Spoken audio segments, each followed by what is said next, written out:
এই যে ৬ এর পরে এই যে এই জায়গাটা দেখেন, এই যে তারা যা যবেহ দ্বারা, তবে তোমরা যা যবেহ দ্বারা, হ্যাঁ? এই যে যবেহ, হ্যাঁ? এই যবেহটা এখন কোরআনের কোন আয়াত দ্বারা আসলে প্রশ্ন ২ টা আপনার কাছে, হ্যাঁ? ২ টা প্রশ্ন কেমন প্রশ্ন? একটা প্রশ্ন হচ্ছে যে যবেহ কিভাবে করে? মানে যবেহ করা হয় কিভাবে? এটা কোরআন দিয়ে দেখাবেন, ১। আর ২ নাম্বার হচ্ছে যে আম যবেহটা কোথায় করতে হবে? আমার এই যে এই মাথার এই জায়গায়, নাকি গলায়, নাকি বুকে, নাকি পাছায়, নাকি রানে, নাকি পায়ের লেনজায়, গোড়ালিতে? লেনজায়, এখন क्या क्या बोला तूने? এর লেনজায়, গোড়ালিতে। লেনজায়। এখন হ্যাঁ?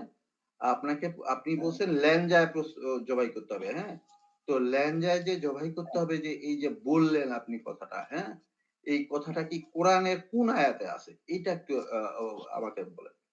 আমি ল্যাঞ্জায় ভাই পরে যাবো ভাই, হ্যাঁ?